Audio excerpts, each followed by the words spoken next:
We'll start with a haiku. This is a haiku called Old Dog, New Tricks. It was my daughter's third birthday, and we had millions of kids over, and they're all going absolutely bananas. The noise was terrible, and suddenly the noise cut. And it went down just, it was like chiquitas. It was sort of, and then that stopped. And I thought about it, and I worried about it. And it just went on too long. And just as I got up, they all burst through the room.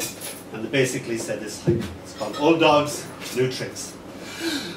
And the dog's in the loo! We was teaching him to pee and he just fell in. Do not attempt that at young children. This is called And the World Was as Simple as Snow. You are like all the dark shops of my childhood, where you enter with the little tinkle of a bell, and the world blossoms into a myriad of things colourful to sell, stacked in impossible and impeccable order, all yelling, shiny, glinty, wild and glassy. And the cash register singing with the hard-earned money, and the little tinkle of a bell lets you out again, into a world excited with the falling of snow, and the palpable approach of a Christmas when Christmas was Christmas, and the world was as simple as snow. This is called Your Photo Attempts to Comfort Me. Sirens paint the night with sound, that neenaw colour. My eyes wide open stare from the bedroom window. One hand rests upon a cracked pane. Your photo attempts to comfort me. It's black and white bursting into colour. My hair is alight, my smile starts to melt.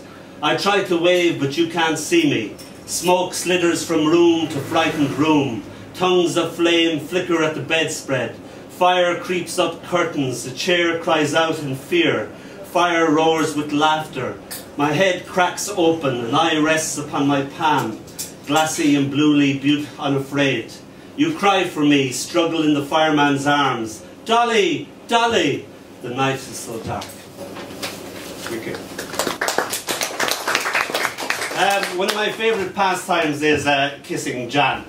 I've kissed her in many places all over, from Teddington to Rome to Richmond to Timbuktu. I haven't been to Timbuktu yet. So I quite like kissing her, but my favourite place to kiss her is this place. This is called Love Potion. I kiss your philtrum and you moan. I lick a tiny trickle of sweat from it. I know it has no apparent function and survives between your delightful nose and your delicious upper lip, but what of it? A kiss fits so neatly into it, and leads to lips and lips upon lips, ending in an erotic ellipsis. I love to look upon it as the indent left by the finger of God, or where an angel shushes the yet-to-be-born, teaching it to forget all it has learned in the world of the womb. I kiss again your philtrum. A kiss fits so neatly into it.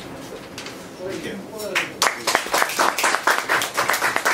When my grandfather died, my uncle Shawnee had a breakdown, and he never really recovered. And Shawnee was a big, gentle, giant, tender and beautiful man. He was like Lenny out of Mice and Men. And he was immensely powerful, but very simple, like a child. And on the scale of us getting scolded, Shawnee was even below us kids. And he was very frightened as reality hunted him down, and he tried to escape and run from the voices and run from all the known world. And I was sort of his minder. This is called We Are Legend, We Are Myth. Donall! Shawnee! Shawnee! Donall! My uncle and me, escaping from my auntie's voice, tracking us down, I sitting in the saddle of his neck, his curls my reins, travelling the world on his giant shoulders. My uncle hearing voices in his head, afraid of other humans who hunt the thoughts he's thinking, wanting to keep himself for himself, or beings fused into one joyfulness, uncle and boy morphing into centre. We hide in haystacks from her hounding voice, roam fields wherever empty spaces takes us, until there is only us, he more little boy than even I. Keep me company, he pleaded, his thoughts all curly like his hair. We now one another, the last lost centre, galloping off into time that no longer exists. We are legend, we are myth. And This is called Out of This Nettle Danger, Shakespearean quote. We plucked this flower safely. Last year my year unravelled and went to bits, and there's a famous Finnish word called sisu. Winston Churchill used to learn a new word every day, and during the World War II he picked sisu. Sisu is when you're beaten, when you can't go on, when you're defeated, and you go on. That's what sisu means. Indestructible, keep going. So this is called Out of This Nettle Danger. This is my year of rags and patches, a little scrap of hope, a torn piece of love, stubbornly surviving. This is my patchwork quilt of longings and guilt stitched together from successive failures, stupidly surviving. This is the shattered shard of heart or soul, somehow put back together, emotional archaeology, stubbornly, stupidly surviving. This is the nothing that I have left that I have to create the next something out of. Sisu, sisu, sisu.